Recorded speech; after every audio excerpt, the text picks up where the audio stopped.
Baik, a'udzubillahi minasyaitonirrajim. Bismillahirrahmanirrahim. Alhamdulillahirabbil alamin. Allahumma shalli wa sallim ala sayidina Muhammad wa ala ali sayidina Muhammad. Nawaina ta'alluma wa ta'lim wa tazakkura wa tazki wa naf'a wa intifa' wa ifadata wal istifadah wa asadata masukin bi kitabillah wa sunnati rasulih sallallahu alaihi wa alihi wa sahbihi wa baraka wa sallam wa du'a ilal huda wa dalalati an khair ibtigha wajhillah wa maradati wa qurbihi wa sawabi subhanahu wa ta'ala. Amin.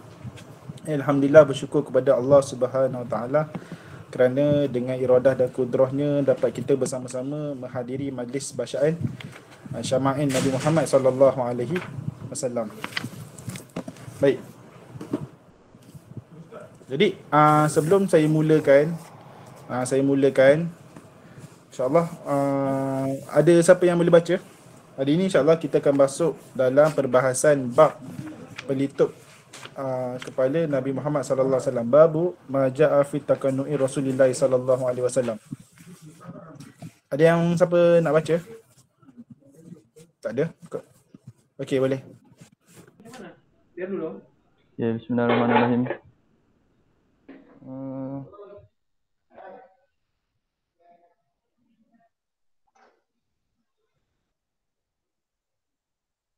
Sorry Ustaz, dah ada share screen Ustaz? Tak nampak.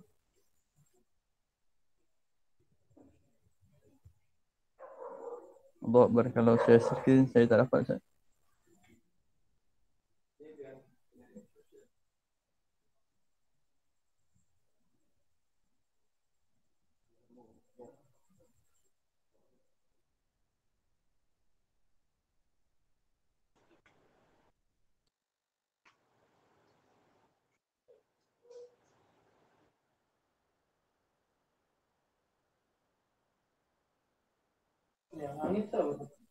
Angin sudah.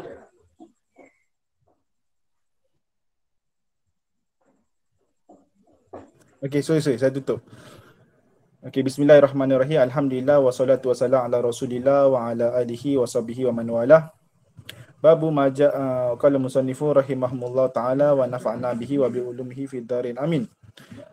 Babu ma jaa fi takannu'i Rasulillah sallallahu alaihi wasallam wa bihi qala hadatsna Yusuf bin Isa hadatsna Waqi' hadatsna Rabi' bin Sabih an Yazid bin Aban an Anas bin Malik qala kana Rasulullah sallallahu alaihi wasallam yuksiru kina' ka'anna thawbahu sabu zayyad.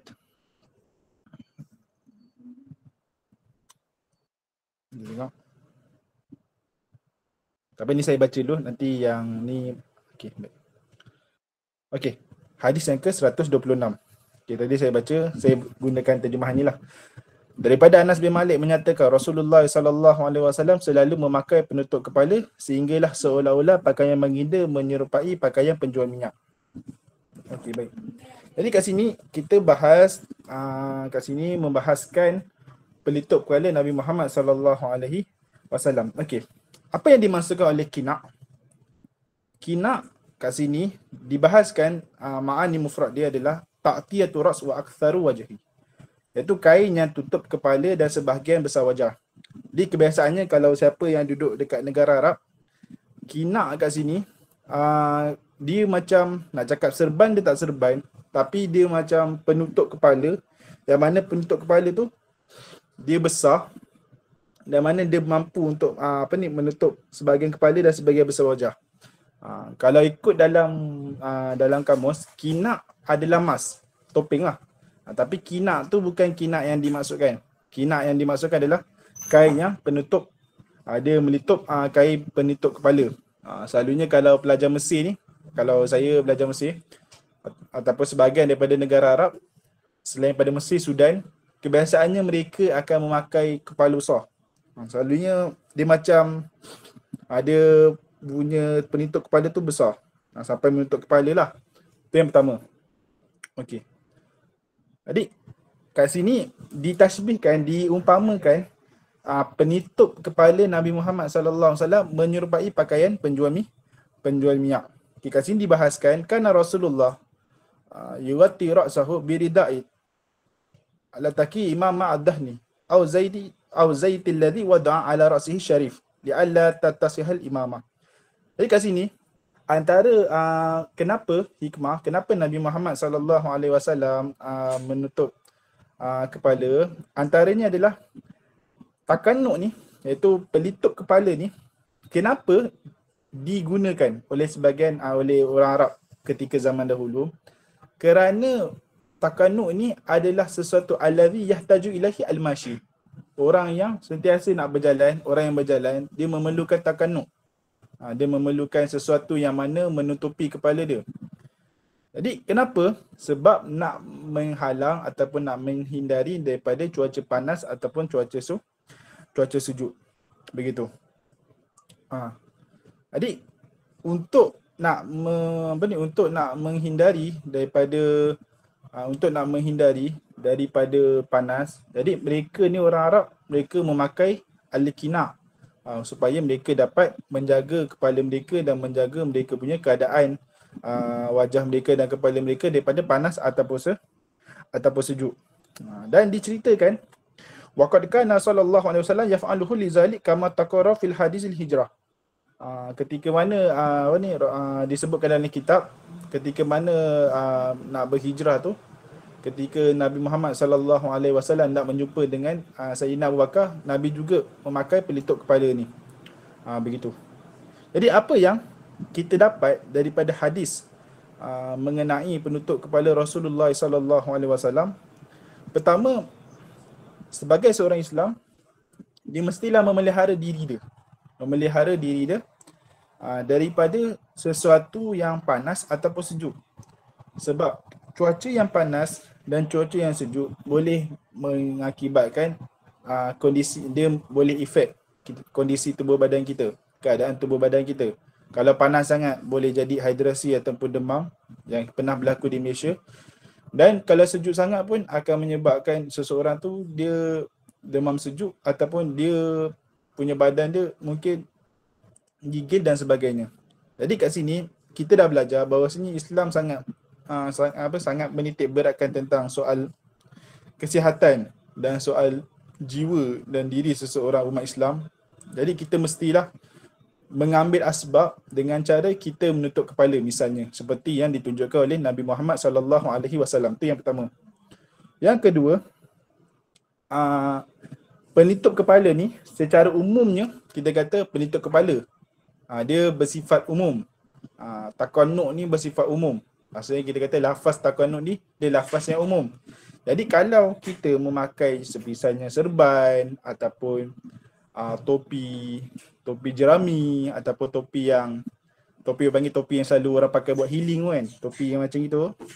Topi yang panggil topi apa, saya pun dah lupa. Dia boleh jika mana apabila dia niat untuk mengikuti Rasulullah sallallahu alaihi wasallam, yang mana Rasulullah sallallahu alaihi wasallam menggunakan pelitup kepala dan dia niat untuk itibak Rasulullah sallallahu alaihi wasallam, tetapi dengan memakai bukan seperti apa yang dipakai oleh Nabi, tapi pakai seperti contoh topi jerami ataupun topi yang bersifat untuk menutup kepala, dia boleh untuk mendapat pahala sunat. Itu kita panggil pahala sunat itibak Rasulullah sallallahu alaihi wasallam. Dan yang ketiga, Allahumma shalli ala Muhammad. Nabi Muhammad dia meletakkan kain di atas kepala serta letas minyak supaya supaya tidak terkena minyak pada takanuk dia tu. So jadi antara tiga faedah yang disebutkan dalam hadis takanuk Rasulullah sallallahu alaihi wasallam. Jadi kesimpulannya, kebanyakannya kalau kita tengok ramai yang memakai topi dan sebagainya, seyogianya seharusnya dia bolehlah untuk berniat pakai topi ni selain daripada menutup kesihatan, selain daripada menjaga kesihatan, nak menghindari daripada cuaca panas dan cuaca sejuk, dia boleh niat untuk mengikuti Rasulullah sallallahu alaihi wasallam dengan memakai penutup kepala. Okey, seterusnya. Babu ma jaa fi jilsati Rasulullah sallallahu alaihi wasallam. Ni dah ada skrin, ada yang nak baca?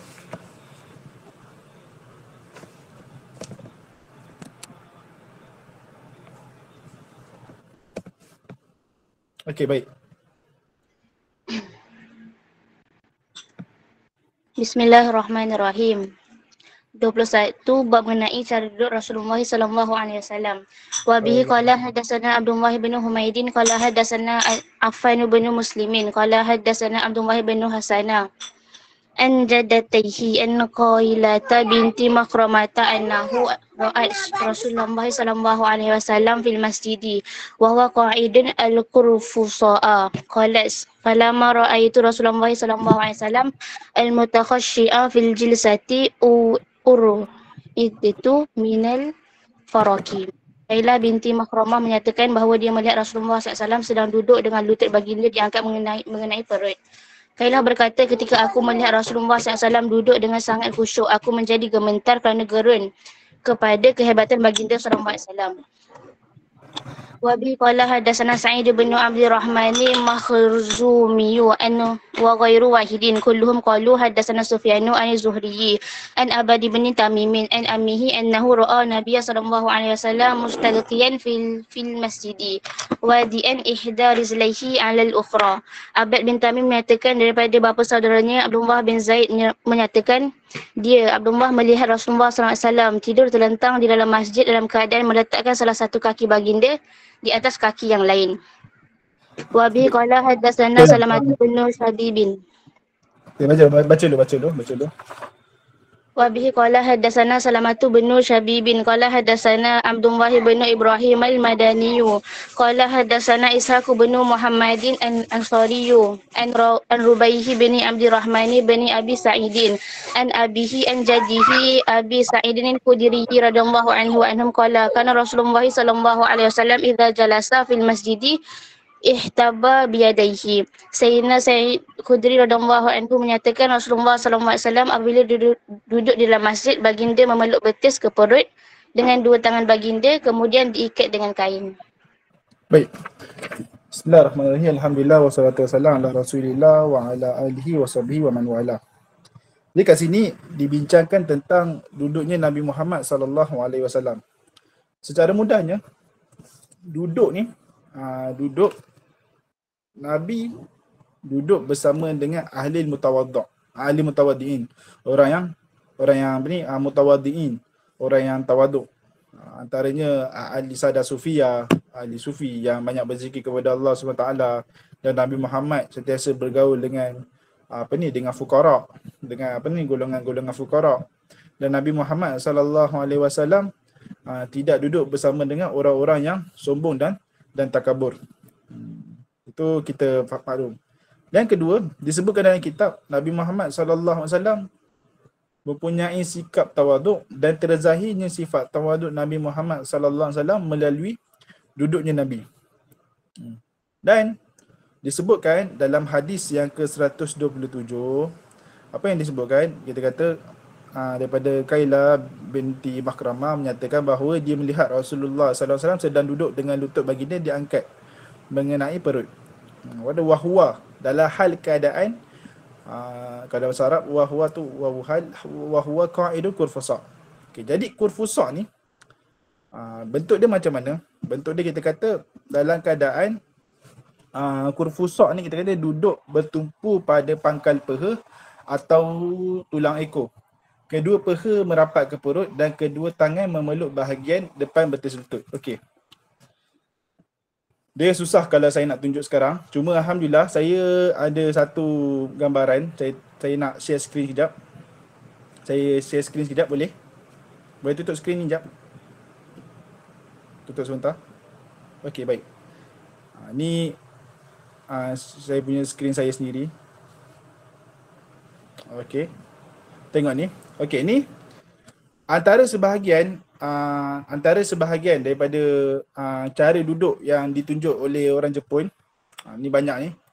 Okey, antaranya Seiza, Kiza, Wariza ni. Ini duduk yang kita panggil duduk cara orang Jepun lah. Jadi orang Jepun dia duduk, dia ada cara-cara duduk dia. Jadi sebahagian daripada duduk-duduk yang mereka buat ni ada sebahagiannya mengikuti Rasulullah SAW dan ada sebahagiannya makruh untuk kita duduk. Dan disebutkan dalam hadis iaitu wahwa qa'idul kurfusa.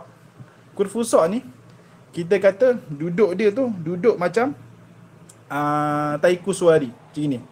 Duduk yang mana kita kata duduk yang tertumpu pada pangkal peha dan tunggang ekor.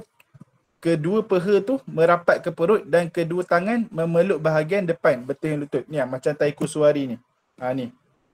Adik taiku suari ni adalah duduk ketika mana Nabi ni duduk dalam masjid yang disebutkan dalam hadis Rasulullah sallallahu alaihi wasallam. Dia banyak nanti duduk. Nanti dalam hadis ni saya akan sebutkan lagi, dalam beberapa bahagian hadis saya akan sebutkan. Ada duduk secara seza, secara utahiza, tu nanti. Ni yang duduk kurfusok ni, duduk seperti taiku suwari ni, duduk Jepun yang dinamakan sebagai taiku suwari. Ni cara duduk dia. Jadi saya bagi tahu dia ada beberapa fawaid yang saya akan bagi tahu, ada beberapa manfaat ataupun cara duduk. Antara ini yang disebut taiku suwari. Okey. Lepas tu disebut lagi dalam hadis qalat falamma ra'aitu Rasulullah sallallahu alaihi wasallam tahashshi'a fi jisati ur'itu minal faraq. Jadi dia kata apa? Aku melihat Rasulullah sallallahu alaihi wasallam ketika aku melihat tatkala aku melihat Rasulullah SAW duduk dengan begitu khusyuk, aku menjadi gemetar kerana takjub. Kat sini pertama sekali apa yang kita dapat daripada hadis ni, yang pertama Nabi Muhammad menunjukkan betapanya tawaduk, takut Nabi Muhammad SAW kepada Allah. Nabi menunjukkan dengan cara duduk. Cara duduk Nabi, cara duduk yang sebegini. Itu yang pertama. Dalam keadaan duduk Nabi Muhammad SAW tu, duduk dalam keadaan tenang, dalam keadaan tidak gopoh dan tidak berlebih-lebihan dalam duduknya. Jadi orang yang akan melihat Nabi Muhammad SAW, hatta melihat dalam keadaan duduk Nabi, yang tak kenal Nabi Muhammad, fama ra'ahu wa lam ya'rifhu habahu wa ma ra'ahu wa huwa ya'rifu ahabbahu. Jadi kat sini orang yang tidak mengenal Nabi tapi apabila melihat cara Nabi duduk dengan sebegitu, mereka terzahirnya sikap mereka ni takut kepada Nabi Muhammad sallallahu alaihi wasallam. Itu yang pertama. Yang kedua, andailah mereka ni dah mengenal Nabi Muhammad sallallahu alaihi wasallam, mereka akan takjub dan akan gemetar juga dengan kewibawaan yang ditunjukkan oleh Nabi Muhammad sallallahu alaihi wasallam. Jadi hadis disebutkan kat sini ada tiga faedah yang guru kami Syekh Hisham kami sebutkan melalui hadis ini. Pertama, Nabi Muhammad sallallahu alaihi wasallam orang yang takut kepada Allah Subhanahu Wa Taala. Itu yang pertama. Ya. Dan Nabi Muhammad lah diutuskan bukan sebagai seorang rasul je, Nabi Muhammad juga diutuskan sebagai seorang guru. Jadi seorang guru yang dikira sebagai seorang alim, dan Nabi Muhammad adalah sebaik-baik guru. Dan seorang guru tu dia orang yang alim, dan kita tahu bahawasanya orang alim tu antara sifat-sifat dia adalah mereka takut kepada Allah Subhanahu Wa Taala. Innama yakhsyallaha min ibadihi ulama'u. Itu sebut dalam hadis. Itu sebut dalam Al-Quran, surah Al-Fatih. Jadi kat sini kita nampak bahawasanya Nabi Muhammad sallallahu alaihi wasallam takut dengan Allah Subhanahu Wa Taala dan dizahirkan dengan cara duduk Nabi Muhammad sallallahu alaihi wasallam. Okey, saya tutup skrin. Nanti saya tunjuk balik. Okey. Itu. Yang kedua, Nabi Muhammad sallallahu alaihi wasallam tawaduk dalam duduknya. Jika diberikan sesuatu, diberikan kerusi ataupun sebagainya, Nabi mungkin tak tolak. Ya, tapi Nabi Muhammad SAW, kalaulah diberikan kerusi kepada Nabi, Nabi akan duduk dengan cara rendah diri. Secara mudahnya, kita kata, memang sikap dan zahir Nabi, memang Nabi seorang yang tawaduk. Dan ulama' mengajar, tawaduk ni, dia bukan benda yang kita kata, benda yang suka-suka buat. Dia memang tawaduk ni datang apabila seseorang ni dia sudah capai tahap dia mempelajari ilmu dan sebagainya, dan ilmu tersebut yang akan menjadikan dia tu tawaduk kepada Allah SWT. Dan orang yang macam saya kata tadi, Nabi Muhammad orang yang paling alim, dia yang maha guru kita, maha guru kepada guru-guru mursyid yang lain yang ada kat muka bumi ni. Dan Nabi Muhammad SAW juga orang yang paling tawaduk. Ada satu doa yang diajarkan oleh ulama, disebutkan dalam syarah dalam syarah Irsyadul Ibad. Dalam syarah Irsyadul Ibad, antara doa yang diajarkan untuk kita menambah tawaduk kepada dalam diri kita, Allahumma zubna tawadu'an waj'alna bihi makanan aliyah. Ya Allah, kau berikanlah rezeki tawaduk kepada kami dan kau jadikanlah kami kedudukan kami kedudukan yang tinggi disebabkan rezeki yang kau berikan, iaitu rezeki tawaduk. Sebab tu tawaduk ni dia bukan benda yang buat-buat. So orang yang ada tawaduk dalam diri dia tu, pada waktu sama itulah yang apa yang Allah rezekikan kepada mereka. Dan Allah rezekikan pada siapa yang dia nak lah. Siapa yang Allah nak dia tu ada sikap tawaduk, dia akan dapat. Dan siapa yang Allah tak nak, dia takkan dapat. Sebab tu kita berdoa dengan doa yang tadi saya sebut, Allahumma zukna tawadu'an. Ya Allah, berikanlah kami rezeki tawaduk waj'alna bihi makanan aliyah. Dan kau jadikanlah kedudukan yang tinggi disebabkan tawaduk yang kau berikan kepada kami. Yang ketiga, posisi duduk Nabi Muhammad SAW tu sangat cantik. Sebab apa?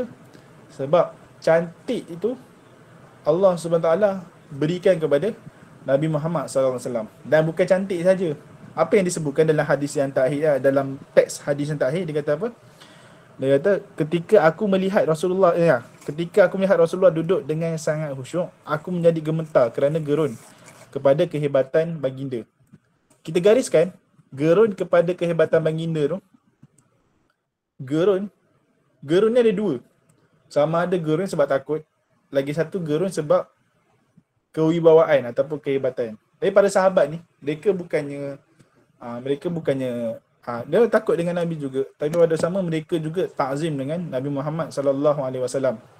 Dan kat sini apa yang kita boleh dapat? Kita boleh dapat faedah. Seorang anak murid apabila dia bersama dengan guru dia, dia mestilah menta'zimkan, memuliakan guru dia. Memuliakan guru dia dengan cara dia apabila melihat guru dia, dia ta'zim lah, dia memuliakan guru dia. Memuliakan guru dia ni dengan kadarnya lah, bukan kita kata memuliakan sampai melampau-lampau. Jadi dengan maksud memuliakannya, kita meletakkan sesuatu pada tempatnya. Contoh kalau guru dia datang, dia tunjukkan tempat duduk yang sepatutnya untuk guru dia. Mana yang terbaik untuk guru dia, dia sediakan kerusi dan kedudukan untuk guru dia. Dan itu juga untuk menunjukkan bahawasanya kita memberikan satu penghormatan kepada guru kita. Ini yang disebutkan dalam hadis lah. Kita melihat bagaimana para sahabat gerun kerana kewibawaan baginda, begitu juga kita sebagai seorang pelajar perlu juga melihat guru kita, sama guru kita, even mak ayah pun guru kita juga, dan para guru kita di sekolah, di madrasah ataupun di pondok dengan pandangan yang haibah, yang gerun kerana kewibawaan mereka. Okey, tu. Boleh. Nanti saya bagi kat dalam grup, InsyaAllah. Okey, seterusnya hadis yang ke-128. Tadi dah baca hadis, saya terjemahkan terus. Saya baca terjemahan dia. Dia kata apa? Dia, Abdullah, melihat Rasulullah SAW tidur terlentang di dalam masjid dalam keadaan meletakkan salah satu kaki baginda di atas kaki yang lain. Okey. Kat sini dia sebut apa? Sebut dalam hadis ni. Sebut Nabi Muhammad dalam masjid, Nabi Muhammad tidur terlentang dalam masjid dalam keadaan meletakkan salah satu kaki baginda di atas kaki yang lain. Okey, dia duduk, dia punya baring dia macam mana? Baring dia kita kata hazal hadis yasifu hayati tija' Rasulullah sallallahu alaihi wasallam wa huwa an yattaji'a ala qafahu wa yamuddu rajlaihi wa yad'u wahida fawqa ukhra. Mensilangkan kakinya duna kashful aurah. Okey, tanpa membuka aurat. Okey, duduk tentang dia macam mana? Ni nampak tak jari saya kan? Okey, cuba kaki bersilang macam ini. Kaki bersilang macam ni sambil tidur. Macam ini tidurnya. Tidur baginda Rasulullah sallallahu alaihi wasallam. Okey, macam ini. Okey, dapat? Macam ini tidurnya. Okey. Amma ma warada minan nahyi 'anil wadi'i rajuli fawqa ukhra. Ada hadis, saya tak boleh nak datangkan di sini. Ada hadis yang mana hadis yang membawa kepada larangan baring dengan kaki yang sebegini. Kena faham. Okey, tadi dalam hadis Syama'il ni, Nabi tidur dalam masjid kaki macam gini. Tiba-tiba ada lagi hadis yang melarang untuk tidur macam gini. So ada, kita panggil dalam usul fiqh ni kita kata ta'arud adillah. Dia ada bercanggah antara dua nas, dua teks, hadis dengan hadis. So kita nak buat macam mana? Dia ulama kata tidur dengan gaya macam itu tak jadi masalah. Cumanya yang disebutkan dalam hadis larangan tidur dengan sebegini sekira mana seseorang itu dia tidur dalam keadaan dia tidur macam ini dan dia membuka aurat. Terbuka apa? Tersingkapnya aurat. Begitu. Jadi kesimpulan dia, tidur macam ini dibolehkan. Cumanya dia kita kenapa Faik? Ini saya? Ada soalan tak? Ya, raise a hand. Saya sambung Okey. Cumanya dia boleh, cumanya kalau sekiranya perkara tersebut boleh membuatkan dia tu terbuka aurat disebabkan tidur tadi. Wallahualam. Yang saya belajar dengan Ustaz Nazrul, dia cuma sebut bersilang sebegini je. Ni yang saya tahulah. Sebegini, tak spesifik. Tu. Cuma kalau ni apa yang sekadar yang saya tahulah. Jadi kalau saya tak tahu, saya cakap saya tak tahulah. Cuma kalau saya jumpa, insyaAllah saya akan share. Saya akan share nanti. Begitu. Okay, terima kasih atas soalannya. Okay, itu yang pertama. Okay, dapat. Kalau tidur dalam keadaan tidur dengan cara begitu boleh terbuka aurat, maka tak boleh untuk melakukan tidur sebegitu. Itu yang pertama. Okay, yang kedua, boleh tak? Dalam hadis ni juga membawa faedah bahawasanya boleh untuk seseorang tu dia tidur dalam masjid. Tak ada masalah dia tidur dalam masjid. Tetapi kalau dia tidur sehingga menyebabkan kotornya masjid dan sebagainya, maka tidak dibolehkan. Tapi semata-mata tidur dalam masjid, maka itu dibolehkan berdasarkan kepada hadis yang disebutkan tadi. Okay, itu yang pertama. Yang kedua, perlu menutup aurat. Perlu menutup aurat ketika mana tidur. Cumanya aurat kat sini kita kena tengok. Aurat kat sini dia nak bahas tentang aurat ni panjang. Tu kena baca dalam kitab fiqh.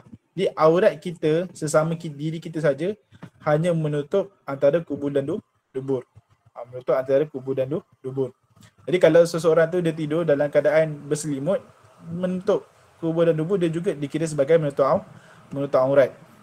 Tapi kalau orang yang tidur dalam masjid dan masjid merupakan tempat halayak orang ramai, maka dia mestilah menutup aurat.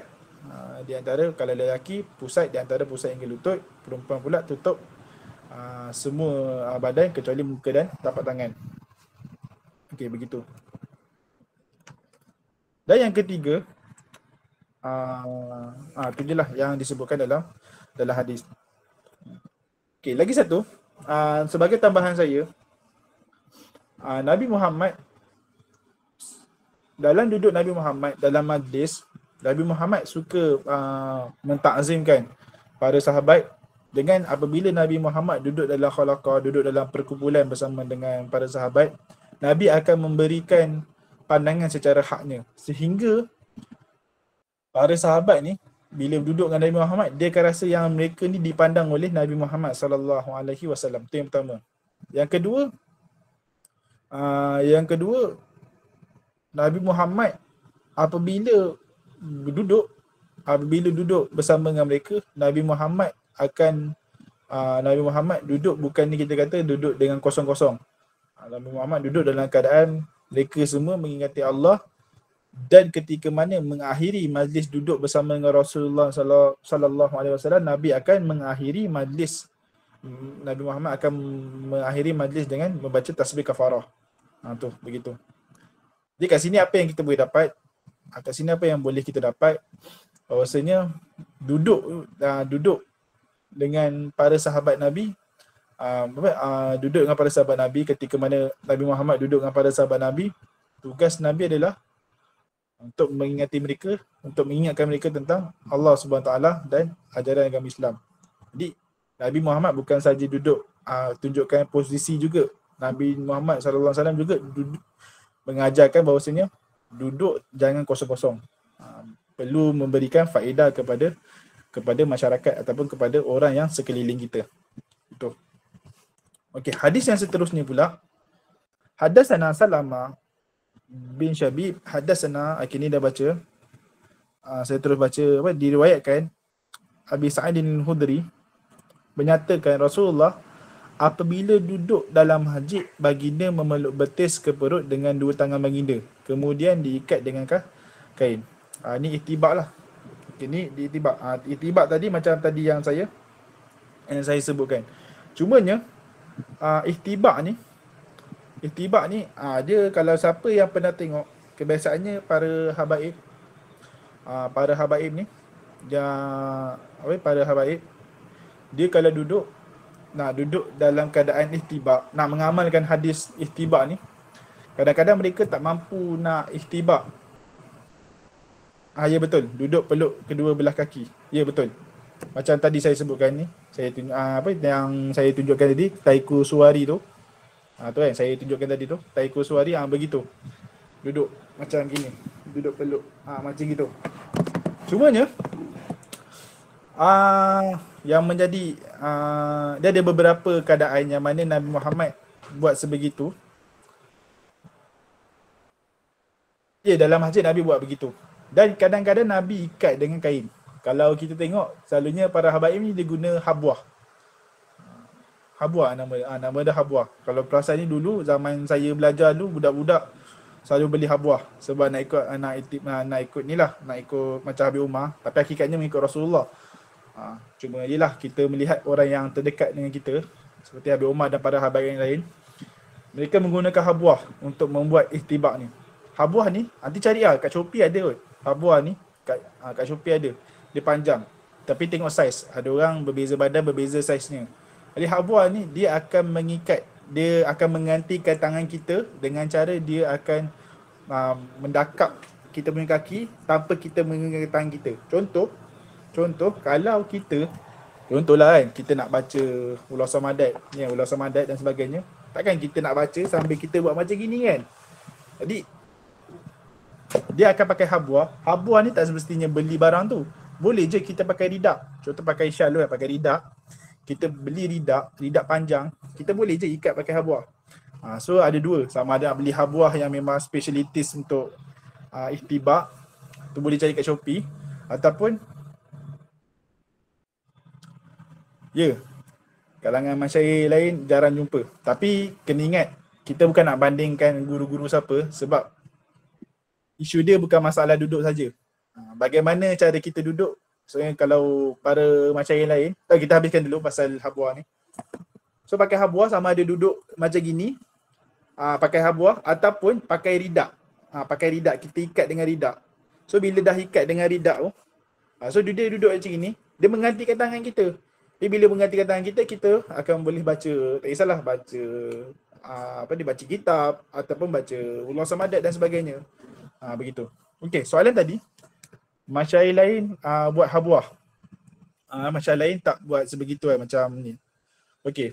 Saya bukan nak melebihkan siapa-siapa. Saya belajar Mesir. Jadi saya saya belajar dengan para guru seperti guru-guru masyarakat kami Al-Azhar, dan saya ada belajar dengan Habib Ahmad. Jadi para habaib, saya pernah duduk dalam jilsah Habib Ali Jufri ketika di Mesir. Jadi saya banyak berjumpa ikat betis ke badan kita. Dia tengok, kadang-kadang ada orang macam saya dulu, saya akan ikat kat betis saya. Dia tengok badan ada orang diikat kat peha, bahagian bawah. Dia boleh ikat macam gini. Ada orang diikat daripada betis, daripada pinggang ke betis. Dia pinggang ni diikat macam ni, dia tutup. Ni. So banyak gambar kat Google tu boleh tengok. Kebiasaannya orang akan letak dekat pinggang, lepas tu tutup dengan Dia mendakap, dia naikkan sikit lah. Dia naikkan sikit macam gini. Saya nak tunjuk malu ke? Dia naikkan macam gini. Dengan beli habuah. Saya ni orang beli habuah yang mudah lah. Kalau setiap saya macam nak jimat duit, pakai ridak pun dah cukup. Begitu. Okey, sambung tadi. Masyarakat lain, walaupun mereka tak melakukan perkara tersebut, ada beberapa keadaan yang mana mereka duduk dengan cara Nabi. Macam guru saya, guru Syekh Syam Kamil. Syekh Syam Kamil dia duduk, kebiasaan Syekh Syam Kamil apabila berjumpa dengan masyarakat lain ataupun duduk bersama dengan dengan ahbab, Nabi akan guru kami akan duduk cara bagaimana Nabi duduk ketika makan, dan cara Nabi pernah buat tarabuk. Tarabuk ni bersila kita lah. Sebagainya para masyarakat lain yang saya tengok, memang mereka tak melakukan, tak tunjukkanlah habuah ni kebiasaannya para habaib. Tapi para guru yang lain kebiasaannya mereka tunjuk duduk Nabi dalam keadaan Nabi Muhammad duduk secara macam duduk yang tangan dekat paha. Nanti saya tunjukkan cara duduk. Yang kedua, duduk secara bersila macam kita. Itu juga duduk duduk gaya Nabi Muhammad sallallahu alaihi wasallam. Begitu. Contoh, ada keadaan yang Nabi duduk kat dalam Nabi duduk, tapi selain daripada jilsah Nabi, ketika mana Nabi solat subuh, daripada solat subuh sampai matahari naik, waktu syuruk sampai syuruk, keluarnya waktu subuh, Nabi Muhammad akan duduk secara tarabuk. Okey, bentuk dia macam mana? Saya share screen lagi, saya tengok. Ni saya sebutkan. Boleh saya share screen? Saya share screen. Okey. Continue. Baik, saya tunjuk lagi.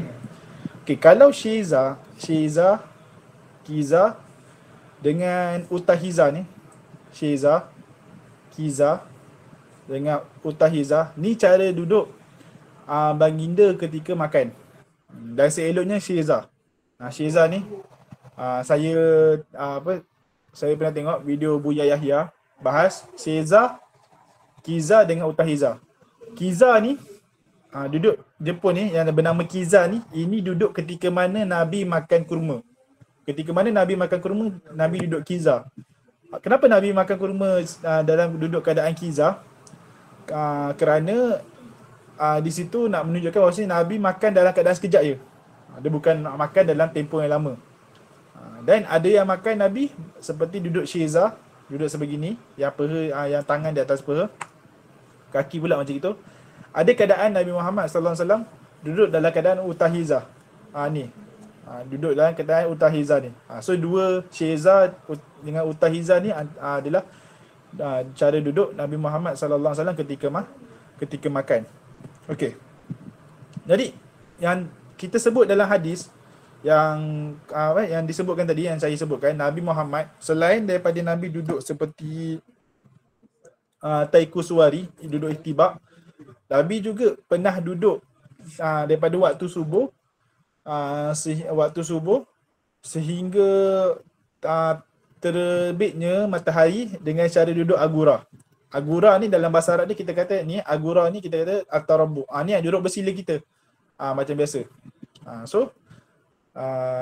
Duduk begitu. Duduk gaya tarabbu Nabi Muhammad sallallahu alaihi wasallam.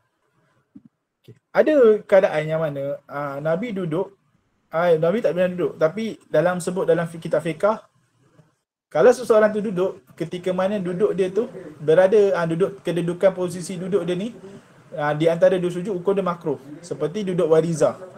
Ni wariza. Ini dalam Jepun lah, bahasa dia wariza. Tapi dalam bahasa Arab kita pakai ika'a. Ika'a ni ada dua, sama ada kiza dengan wariza. Tapi yang saya belajar dengan para guru saya, yang ika'a dengan cara wariza ni. Kaki dia macam kaki duduk itik tu. Ni wariza. Saya tak tahu nak gambar macam mana, tapi yang saya tengok posisi sebagai posisi duduk Jepun ni, dia mengajarkan kita lah cara duduk Nabi Muhammad sallallahu alaihi wasallam. Kalau macam Yagoshi ni, Duduk yagoshi ni. Ni cara duduk yang diajarkan oleh para ulama ketika mana nak beristinja. Ni duduk semisal yagoshi ni. Sebegini. Ni cara duduk ketika nak beristinja. Tapi sekarang ni banyaklah cara kan. Cumanya yang diajarkan ulama yagoshi ni. Sebab kenapa gaya duduk macam gitu, kalau ikut kaedah sains, dia mudah untuk kita keluarkan pencernaan kita dalam perut kita. Dia memudahkan untuk keluarkan najis dalam kita punya usus lah. So duduk macam gitu, duduk yang dia terbaik lah ketika nak beristinja. Begitu. So kalau macam Choza Suwari ni antara adab para ulama ajar dalam ada ilmu, ada alim dengan muta'alim. Seorang anak murid dia tak boleh duduk macam Choza Suwari. Kaki dia tu menghadap kepada guru dia. Duduk cara ni kurang adab lah ketika mana dalam majlis ilmu. So kalau duduk majlis ilmu seperti Agura, Seza, kalau macam Syekh Nuruddin, dia kebaikannya ajar para santri dia duduk secara seza. Duduk macam mana Nabi Muhammad SAW makan. Ataupun Agura, duduk secara bersila. Begitu. Okay, baik. Saya tutup saya punya ni, share screen saya. Okay, baik. Okay. Duduk ihtibak, duduk yang mana kita kata kurfusok ataupun ihtibak, duduk kurfusok dengan ihtibak tu, ada keadaan yang mana dimakruhkan duduk tersebut apabila waktu duduk dalam keadaan kita mendengar khutbah. Sebab disebutkan dalam kitab Isyraqatus Saniyah, kitab guru kami Syekh Ihsan, dia kata apa? Jilsatu ihtibak qad tastajibu naum. Kariha julusuha asna al-khutbah Jumaah li adami fawati sama'il khutbah. Duduk ihtibak ni, dia memang sunat Nabi Muhammad sallallahu alaihi wasallam, tapi dia boleh jadi makruh apabila seseorang itu dia duduk dalam keadaan ketika mana imam sedang berkhutbah. Sebab apa? Sebab dia boleh menyebabkan seseorang tu tidur lah. Tapi tak semestinya, kadang duduk bersila pun boleh tidur juga kan. Isu dia bukannya duduk, isu dia adalah duduk tersebut dia boleh membawa kepada mudahnya nak tidur. Disebabkan itu makruh kerana apa? Boleh menghilangkan pahala mendengar khutbah imam. Gitu. Okey dah? Dapat begitu. Alhamdulillah. Okey, seterusnya bab cara Nabi bersandar. Ada siapa nak baca?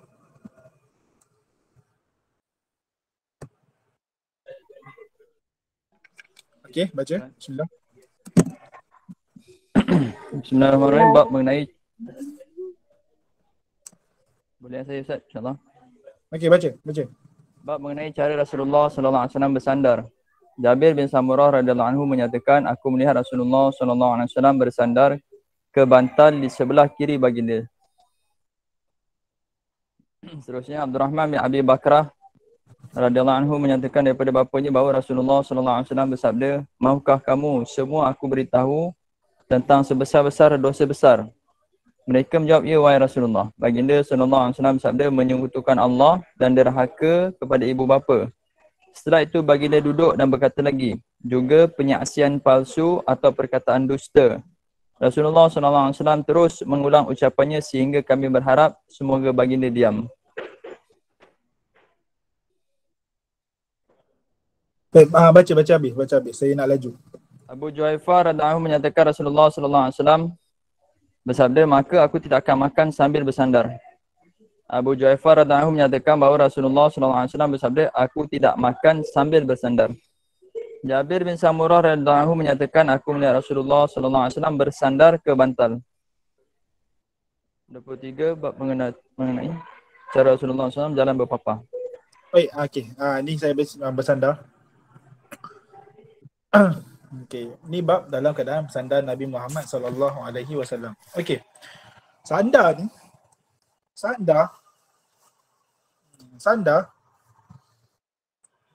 dia secara mudah dia sandar ni Hukum dia harus. Dia tak ada orang cakap kau ni sandar, saya bahasa saya santai, kau ni sandar macam belagak dan sebagainya. Dia bukan belagak. Bahasa mudah dia duduk sebegitu hukum dia harus. Cuma kalau duduk dalam dia tengok niat. Sebab tu kita dalam Syama'il ni ada beberapa kaedah fiqhiyah yang kita boleh tunjuk. Dia ada beberapa kaedah fiqh yang kita boleh nak bahas ataupun kita boleh nak tunjukkan nanti.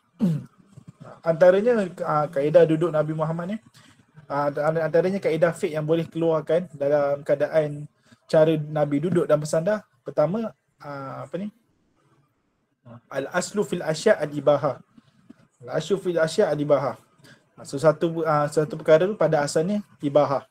Illa iza dalla dalilan ala tahrimihi. Kecuali jika ada dalil akan pengharaman perkara tersebut. Secara mudahnya, duduk sebegini harus. Macam tadi ihtibak. Boleh nak duduk ihtibak? Ataupun kita duduk dalam keadaan kita bersandar. Nak bersandar maksudnya kita kata ada sesuatu yang menjadi sandaran kita, sama ada dinding ke ataupun kayu ke dan sebagainya. Boleh, tak ada salah.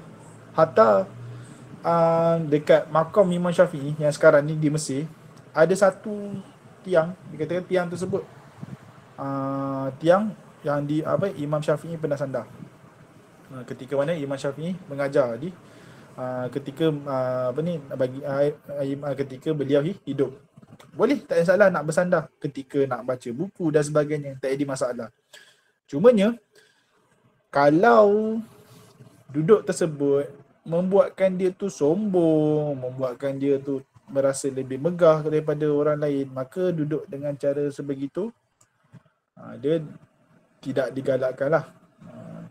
Tidak digalakkan. Secara mudah dia pada zatnya duduk tu boleh. Tapi kalau ada niat yang lain menyebabkan dia tu sombong, disebabkan duduk begitu, maka dia perlu mengubah posisi kedudukan tersebut. Sebab tu orang yang marah ataupun orang yang marah ataupun dia nak tukar posisi duduk dia tu ada berkat. Ya? Ada ni tak ada kan? Okey. Contoh macam orang yang macam tadi saya kata, kalau duduk posisi duduk dia tak selesa, dia boleh nak tukar posisi duduk dia. Contoh kalau dia mengantuk dan sebagainya, kalau dia dengan disebabkan dia ubah posisi duduk dia tu boleh menghilangkan ngantuk, itu lebih digalakkan. Sebab tu disebutkan dalam kaedah Arab al-harakah fiha barakah. Dalam pergerakan tu ada keberkatan. Jadi duduk kita yang kedua ni lebih baik pada duduk kita yang pertama. Tapi secara kesimpulannya, sandar dengan cara yang disebutkan tadi tu, hukum dia harus. Dalam hadis 130 ni, dia kata apa? Dia kata Jabir bin Samurah menyatakan, aku melihat Rasulullah SAW bersandar ke bantal diletakkan di sebelah kiri baginda. Ala tahta syakihi aisar. Di bawah sebelah badan kiri baginda sallallahu alaihi wasallam. Muttaqi'an ni bersandarlah dalam hal keadaan Nabi bersandar. Wisadah ni bantal. Dan bantal antara perkara yang Nabi kata Nabi tidak menolak bantal. Antara benda sesuatu yang Nabi tidak menolaknya, iaitu bantal. Antara sebab dia adalah bantal ni merupakan perkara yang memberikan keselesaan kepada seseorang. Jadi kita nak bersyukur kepada Allah Subhanahu Taala dengan cara kita dapat nikmat tersebut, maka kita tak bolehlah nak menolak nikmat tersebut. Jadi kita boleh nak mengambil bantal. Begitu. So Nabi tidak menolak sesuatu yang memberikan faedah ataupun manfaat kepada baginda sallallahu alaihi wasallam. Itu. Jadi apa yang kita boleh dapat dalam hadis ni? Pertama sekali, kita boleh nak bersandar kepada sesuatu yang bersifat ada kan. Bersandar pada tiang dan sebagainya, dinding. Okey, yang kedua, kita boleh nak bersandar sama ada sandaran tersebut di belah kanan ataupun di belah kiri. Di belah kanan ataupun di belah kiri. Sebegitu. Sama ada belah kanan kita ataupun belah kiri kita. Dan disebutkan dalam hadis ni, Nabi Muhammad meletakkan bantal di sebelah kiri baginda sallallahu alaihi wasallam. Okey. Itu pada hadis yang ke-130. Okey, hadis yang seterusnya hadis panjang. Okey. Hadis ni dibahas tentang apabila ada sebahagian daripada berjumpa dengan Rasulullah. Ni kita baca daripada bapanya baginda Rasulullah SAW bersabda, saya waktu ni mereka duduklah bersama Nabi. Dia kata apa? Baginda kata apa? Mahukah kamu semua aku bagi tahu tentang sebesar-besar dosa besar. Jadi kat sini Nabi Muhammad nak, pertama sekali apa yang kita dapat pada hadis ni? Apa yang kita dapat? Qalu bala ya Rasulullah. Kat sini apa yang kita dapat pada hadis ni? Pertama, Allahumma salli ala Muhammad.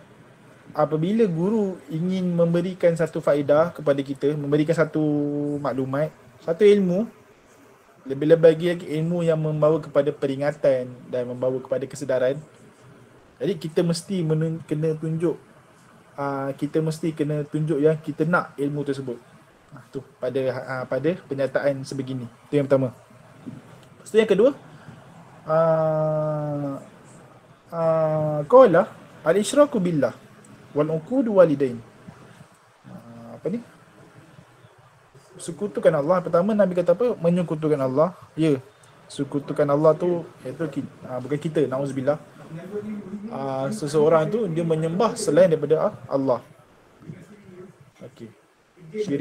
Syirik lah kepada Allah. Okey, ni semua saya rasa semua maklum lah. Yang kedua, uququl walidain. Itu derhaka kepada ibu ayah. Ada satu buku, buku tu apa saya pun lupa. Tuhfatul Ibad. Tuhfatul Ibad ni, buku tu dia membahaskan hak suami, isteri, anak-anak. Maksudnya hak suami kepada isteri, hak isteri kepada suami, hak ibu kepada anak-anak, hak ayah kepada anak-anak, hak anak-anak kepada ibu dan ayah. Jadi dia bahas perbahasan tersebut. Saya ada bukunya, alhamdulillah, baru sampai saya beli. Dia bahas tentang ada kita panggil poin-poin ataupun kriteria seseorang tu dia dikira sebagai anak dahaka. Jadi anak dahaka ni tak semestinya dia benda tu betul. Benda tu betul. Tapi contoh ibu ayah dia kata kau ni anak dahaka, tapi benda tu betul, tak semestinya dia tu dikira sebagai anak dahaka. Dia dibahaskan lanjutlah dalam kitab tersebut. Tapi secara totalnya bila kita faham dahaka pada ibu ayah tu antara akbaru kabair, dosa-dosa besar. Okey. Lepas tu Nabi kata apa? Lepas tu disebutkan lagi dalam hadis, qala wa jalasa Rasulullah sallallahu alaihi wasallam wa kana muttaqian. Dalam keadaan Nabi duduk untuk menyebut lagi dosa seterusnya. Nabi duduk dalam keadaan waktu tu Nabi dah bersandar. Nabi dah bersandar. Okey. Lepas tu Nabi kata wasyahadatu zur. Nabi kata wasyahadatu zur, pensaksi palsu ataupun perkataan dusta. Lepas tu Nabi terus ulang lagi au qauli zur. Qala famazala, dan Nabi berterusan bercakap sebegitu, yaquluha syahadatu zur hatta kulna, sehingga mana kami kata semoga baginda diam. Jadi kat sini apa yang kita dapat daripada hadis ni? Pertama, boleh untuk kita bercakap dalam keadaan kita bersandar. Contoh kan, kita seimbang dengan kawan-kawan kita duduk muzakarah kitab ataupun sembang-sembang kosong. Kawan kita seorang ni dia sandar. Adakah sandar tersebut hukum dia haram sebab nak tunjuk dia ni paling baik, paling kaya ke tak? Sebab melihat kepada niat dia. Melihat kepada niat dia. Dan perkara tersebut tidak menghilangkan adab. Kita jawaz tahaddus ma'an nas fi halatil itika ma'a adami munafaz zalika adab. Dan perkara tersebut tidak menghilangkan adab. Jadi Nabi duduk dalam keadaan begitu bersama dengan para sahabat, maka perkara tersebut tidak menunjukkan yang Nabi ni hilang adab bersama para sahabat. Sedangkan kita tahu Nabi Muhammad adalah semulia-mulia orang dan orang yang paling beradab. Bukan saja beradab kepada Allah, bahkan beradab kepada makhluk-makhluk yang ada di muka bumi ni. Okey, begitu. Yang kedua, Nabi mengajarkan kita supaya kita dapat menghindari dosa-dosa besar yang disebutkan dalam hadis ni lah. Bahkan antara doa, antara Allahumma shalli ala Muhammad, antara doa yang tidak dapat dikabulkan, diterima oleh Allah SWT adalah doa anak-anak derhaka. Tu ada sebut kat dalam kitab kitab pasal Husnul Bayan, dan kitab Husnul Bayan Syekh Abdullah Siddiq Gumari. Apabila seseorang tu Allah SWT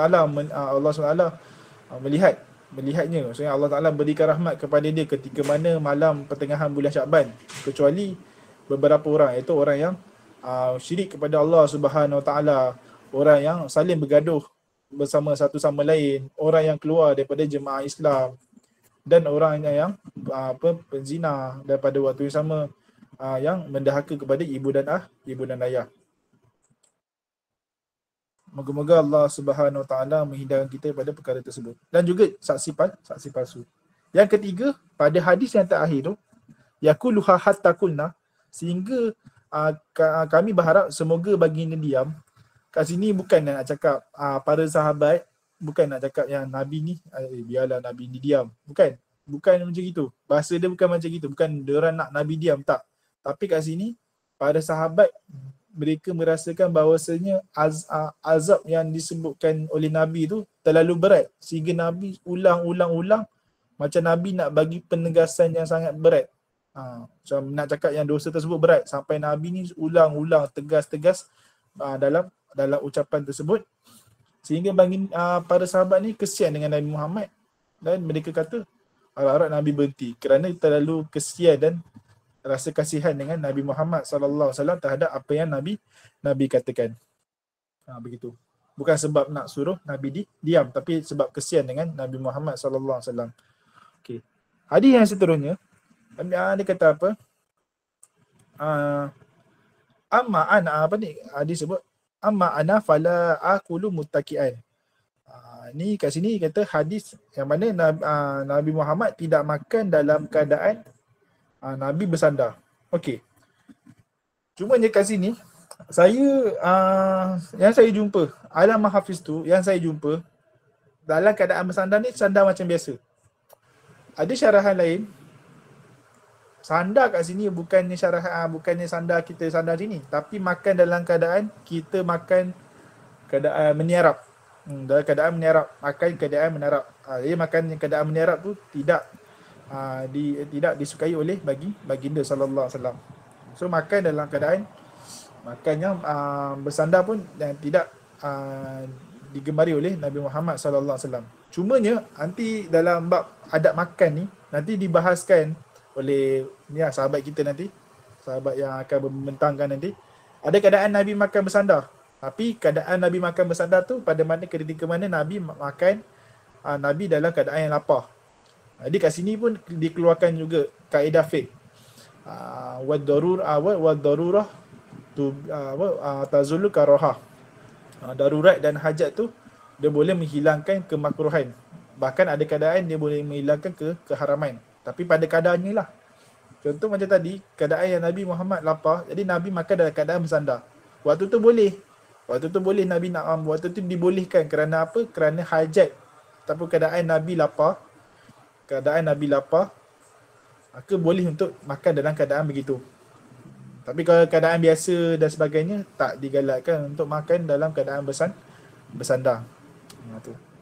Kenapa tak boleh makan dalam keadaan bersandar? Disebutkan Allahumma shalli ala Muhammad, kerana makan dalam keadaan duduk bersandar ni ataupun makan dalam keadaan meniarap ni, dia umpama orang-orang yang sombong. Kita kata ahli kibri wal fajri wal jahiliyah. Sebab Nabi Muhammad ditugaskan sebagai seorang rasul. Nabi punya peranan adalah nak mukhalafah golongan Yahudi, golongan Nasrani dengan golongan musyrikin. So mukhalafah ni nak bertentangan. Apa yang dibuat oleh Nasrani, oleh Yahudi dan oleh golongan musyrikin ni, Nabi nak bertentang dengan mereka. Jadi mereka ni kaum-kaum yang tadi saya sebutkan ni, mereka makan dalam keadaan sombong. Makan dalam keadaan yang bongkak dengan makanan tersebut. Makanan yang cara duduk yang cara sandar dan cara duduk yang saya sebutkan tadi. Yang disebutkan dalam hadis lah. Jadi Nabi dia tak makan sebegitu supaya supaya dapat melakukan perkara yang bertentangan dengan apa yang diamalkan oleh golongan-golongan yang tidak mengikuti Islam. Begitu. Alright. Itu yang pertama. Yang kedua, Nabi Muhammad SAW makan dalam keadaan duduk. Dan dalam keadaan duduk. Cuma isu perbahasan makan berdiri ni dia panjang lah, saya tak boleh nak terangkan. Ada pendapat kata makruh, ada pendapat kata harus, tapi makan duduk lebih afdal. Gitu. Dan macam tadi saya kata sebut duduk Caesar dengan Kiza tu. Duduk Kiza dengan Caesar ataupun tu duduk yang tadi, sama ada duduk yang macam yang saya tunjukkan tadi tu. Itu cara duduk tersebut. Yang tiga cara tu adalah cara Nabi Muhammad sallallahu alaihi wasallam. Cuma disebutkan dalam kitab saya ni tiga sebut. Caesar, Kiza dengan Utahiza yang cara duduk Jepun tu, itulah cara duduk makan baginda Rasulullah sallallahu alaihi wasallam.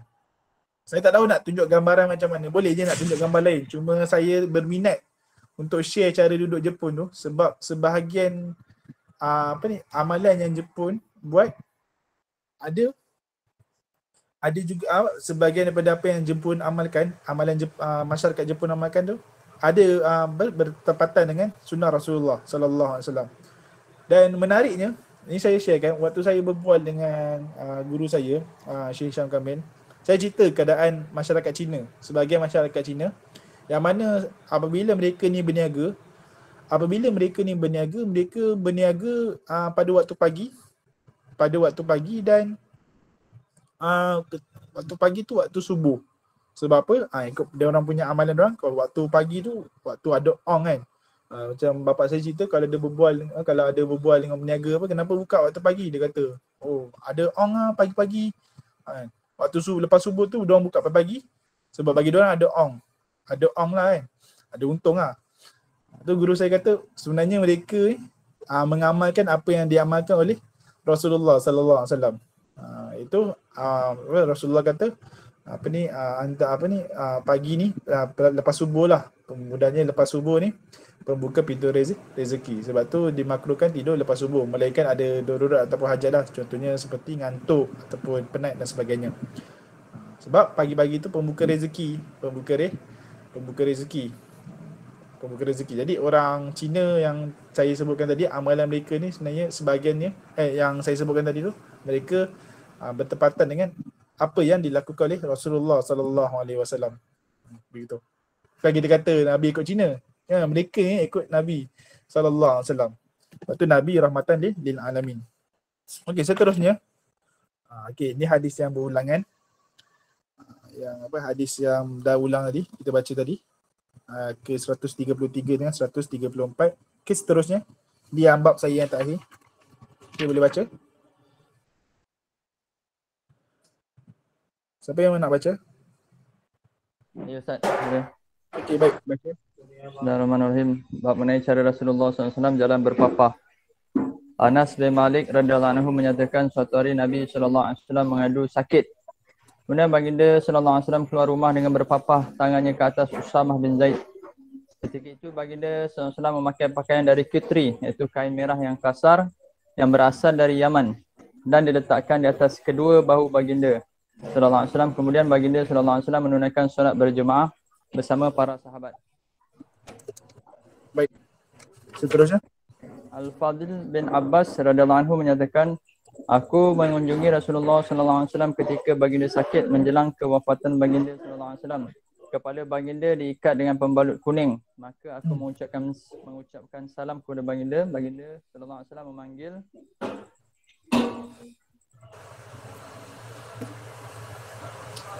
Seterusnya, habiskan hadis. Dah sampai situ je. Ada lagi? Kena scroll. Bawah. Wahai Fadil, aku menjawab, aku memenuhi panggilanmu wahai Rasulullah. Baginda SAW bersabda, kuatkanlah pembalut kepalaku ini. Maka aku pun menunaikan permintaan baginda sallallahu alaihi wasallam. Kemudian baginda sallallahu alaihi wasallam duduk dan meletakkan tangan baginda di atas bahuku. Lepas itu baginda sallallahu alaihi wasallam berdiri lalu masuk ke dalam masjid. Pada hadis ini ada kisah. Baik.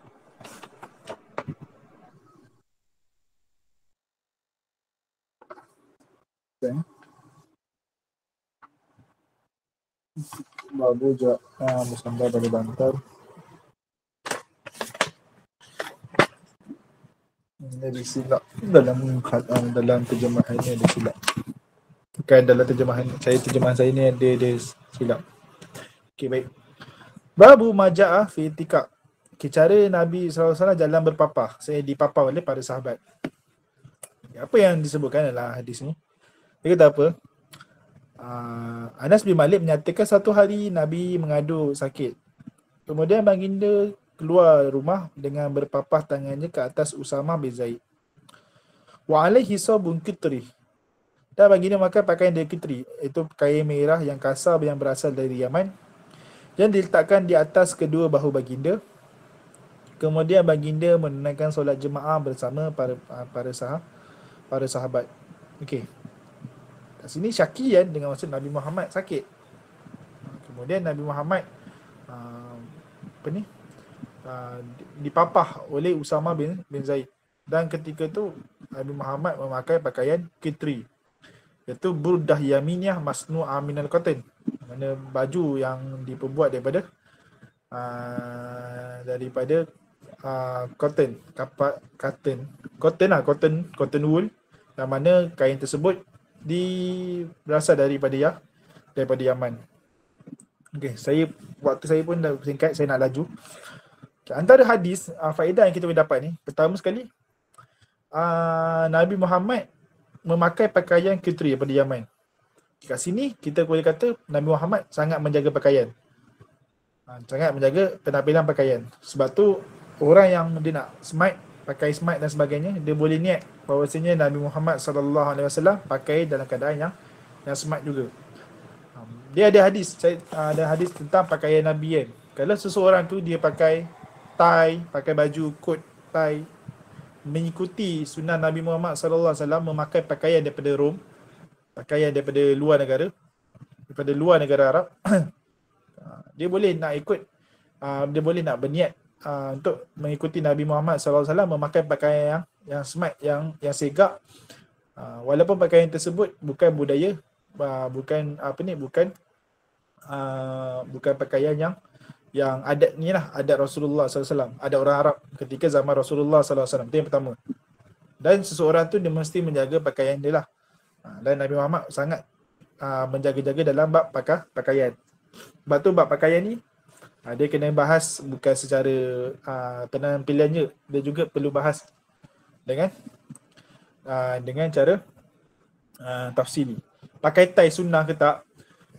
Bab pakaian ni sangat luas. Saya dalam ni Majlis Lembaga Fatwa Mesir, dengan Lembaga Fatwa Mesir, dia sangat detail dalam isu tentang pakaian.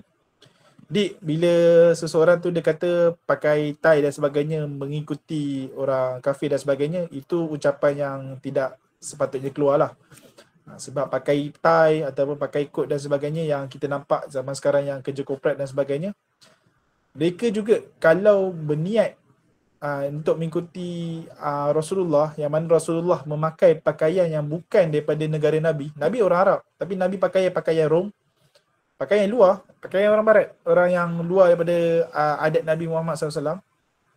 Nabi pun pakai pakaian tersebut. Jadi kita boleh nak niat dengan niat sebegitu. Jadi kita pakai pakaian yang memang itu bukan budaya orang Arab, bukan budaya yang kalau kita jumpa dalam hadis, tak ada hadis Nabi pakai Nabi suruh pakai tie dan sebagainya. Tapi Nabi pernah pakai pakaian yang bukannya ada Arab. Jadi kita juga boleh pakai pakaian yang budaya lain selagi mana pakaian tersebut tidak menyalahi syarak ataupun garis panduan yang dah disusun dalam syarak kita. Antaranya pakaian yang disebutkan garis panduan yang disebutkan oleh syarak. Pertama, mestilah menutup aurat. Kedua, mestilah pakaian tersebut lelaki tak boleh pakai pakaian perempuan Perempuan juga tak boleh pakai pakaian lelaki. Ketiga, tidak boleh pakai dengan pakaian yang mana boleh mengikuti ibadat ataupun syiar orang kafir, orang-orang bukan Islam, seperti contoh pakai tudung tapi pakai tudung macam tudung biara-wati gereja kan. Sister kan, macam denan kan, sister lah. Pakaian sebegitu tak boleh sebab itu merupakan syiar bagi golongan Kristian. Dan antaranya juga garis panduan yang syarak letakkan supaya tidak bertabarruj dalam pemakaian. 4 yang saya sebutkan ni merupakan apa yang diletakkan oleh Lembaga Fatwa Mesir lah dalam kitab dia, dalam fatwa beliau. Antaranya dalam kitab Fatwa Syabab. Tu. Boleh nak pakai pakaian tie, coat dan sebagainya selagi mana menepati syarak Islam. Jadi sebaik-baik pakaian adalah apa yang ditunjukkan oleh Nabi dalam hadis dia. Dan sebaik-baik pakaian adalah pakaian takwa. Okey. Dan seterusnya, para sahabat kasihan dengan Nabi Muhammad SAW sehingga mereka ni khidmat dengan Nabi dengan mereka menjadi orang yang menjadi sukarela untuk dipapah oleh Nabi Muhammad SAW. So Nabi Muhammad SAW sandar kepada mereka, kepada mereka. Terima kasih Madiah sebab buat tu. Buat dobit. Dobit ni kita panggil garis panduan lah, garis panduan. Bahasa ayat Melayu dia garis panduan. Apa tadi saya nak cakap? Nabi dipapar oleh para sahabat dan para sahabat berkhidmat dengan Nabi Muhammad SAW dengan membantu Nabi dengan papa Nabi Muhammad SAW. Dan yang terakhir, bila kita gariskan fasalla bihim, itu Nabi Muhammad solat jemaah bersama para sahabat. Ini kita menunjukkan bahawasanya Nabi Muhammad sangat menjaga solat ketika mana sakit, menjaga solat jemaah walaupun dalam keadaan Nabi sakit. Okay, hadis yang seterusnya, hadis yang terakhir untuk saya punya slot.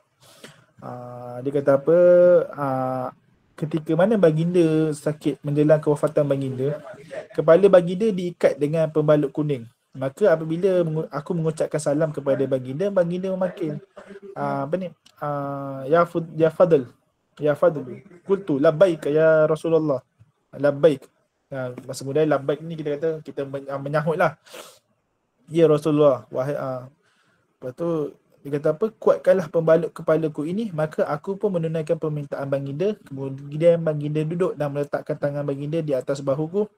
Selepas itu baginda berdiri lalu masuk ke dalam masjid. Pada hadis ini ada kisah. Kisah tu saya tak bacalah panjang. Kisah ada apa yang kita dapat daripada hadis ni? Pertama, Nabi Muhammad. Kita tahu Nabi Muhammad SAW orang yang apabila doa Allah mustajabkan doanya. Tapi Nabi Muhammad nak ajar kita kalau sakit saya gini kita kena ambil asbab adiyah. Iaitu kita kena ambil asbab lah. Contoh kalau kita sakit makan Panadol, minum air kelapa. Kalau kita demam makan Panadol, minum air kelapa ataupun beli Coviva dan sebagainya. Ambil usaha dan selebihnya kita tawakal kepada Allah Taala. Kita dah usaha ni, dah makan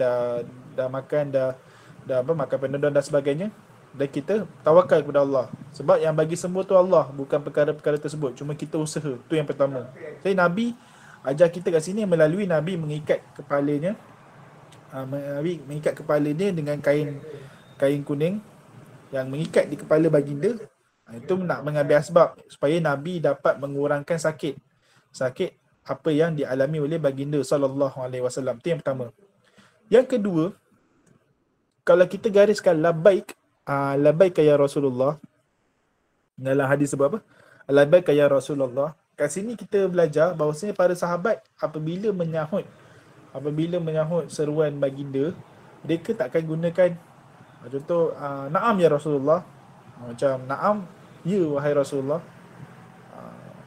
Dia tak guna na'am, tapi dia guna bahasa labbaik. Sebab apa? Bahasa labbaik ni dia macam dia ada, kalau kita kan, dia punya bahasa dia macam ada gaya bahasa yang indah dalam bahasa Arab ni. Jadi bila dia menyahut dengan cara menggunakan lafaz labbaik, dia menunjukkan bahawasanya para sahabat ni sangat menjaga adab, lebih-lebih lagi apabila apabila dipanggil, diseru oleh Nabi Muhammad SAW. Itu yang pertama. Yang kedua, yang ketiga, baginda Rasulullah sallallahu alaihi wasallam tidak salah kalau seseorang tu dia menggunakan orang untuk jadikan sandaran selagi mana orang tersebut redha dengan perbuatannya. Jadi para sahabat ni para sahabat ni Fadl bin Abbas dia menjadi khadim kepada Nabi Muhammad dengan menjadikan diri dia tu sandaran untuk Nabi bangun, lalu bangun untuk memegang bahu untuk Nabi bangun lalu pergi ke masjid. Dan yang terakhir adalah Nabi Muhammad sangat prihatin dalam menjaga solat walaupun Nabi dalam keadaan sakit. Begitu. Lepas tu tambahan lagi daripada guru saya, waktu ni saya belajar dengan Syekh Abu Hasan. Dia kata apa? Kenapa dijawabkan labbaik? Kenapa disebutkan labbaik? Ya wahai Rasulullah. Kenapa disebutkan labbaik? Labbaik ni selain daripada gaya bahasanya indah, dia juga membawa kepada kiasan yang seseorang tu dia menyahut panggilan tu dengan panggilan yang agung. Sebab tu kita bila waktu kita tawaf, waktu kita lepas dah niat ihram, kita kata labbaik Allahumma labbaik. Maksudnya kita menyahut seruan Allah dengan seruan yang penuh kemuliaan dan keagungan. Sama juga dilakukan oleh Fadl. Dia menjawab lafaz labbaik kepada Rasulullah untuk menunjukkan bahawasanya dia menyuhud akan seruan Rasulullah dengan seruan yang mulia dan agung. Kerana Nabi Muhammad sallallahu alaihi wasallam adalah insan teragung dekat muka bumi ni. Okey. Itu saja daripada saya. InsyaAllah saya akan share gambar tadi tu. Siapa yang buat saya letakkan gambar dengan poin yang cara duduk Nabi Muhammad sallallahu alaihi wasallam. Dan doa tu nanti saya share dalam grup kami nanti grup kami akan sampaikan dalam grup kalian. Itu saja daripada saya. Kalau silap sarahan saya minta maaf. Moga-moga Allah SWT memberikan manfaat dan memberikan kita sebab dengan mengikuti Syama'il ni kita dapat bersama-sama dengan Rasulullah sallallahu alaihi wasallam. Ini penutup saya 1 minit ya. Dalam majlis Rabiul Awal ni cuba dapat 5 kelas. Sama ada kelas tersebut bahas tentang Syama'il Nabi, peribadi Nabi Muhammad sallallahu alaihi wasallam. Yang kedua berkenaan dengan sirah Nabi. Yang ketiga berkenaan dengan kelebihan Nabi, fadail. Yang keempat berkenaan dengan khasais, khususiat Nabi Muhammad beserta dengan umat dia. Kelima tentang dalail, iaitu dalil-dalil kenabian Rasulullah sallallahu alaihi wasallam. Yang keenam adalah al-madaih, iaitu al-madaih kita kata pujian-pujian Rasulullah kepada Rasulullah sallallahu alaihi wasallam, iaitu sama ada dengan bacaan dia ulami ataupun qasidah burdah. Macam zaman sekarang ni kalau zaman sekarang ni kebiasaannya dia ulami yang dikarang oleh Habib Umar. Dan kenapa gunakan dia ulami? Sebab dalam dia ulami tu mempunyai sirah-sirah Rasulullah sallallahu alaihi wasallam bagi siapa yang faham makna dalam dia ulami. Dan juga dalam qasidah burdah, iaitu yang dikarang oleh Imam Al-Busiri. So ada 5 tu, ada 6 perkara yang boleh kita carilah dalam bukan dalam Rabiul Awal je. Dalam setahun kita ni carilah 6 kelas ni. Saya ulang balik. Syama'il, sirah, fadail, dalail, khasais dengan al-madaih. So 6 tu carilah kelas-kelas mana ada. Kalau ustaz dia buka kelas-kelas 6 ni, carilah. Dan tak kisahlah dapat satu pun, kalau tak dapat semua jangan tinggal semua. Itulah saya punya nasihat. Okey. Bila taufiq wa hidayah. Assalamualaikum warahmatullahi wabarakatuh.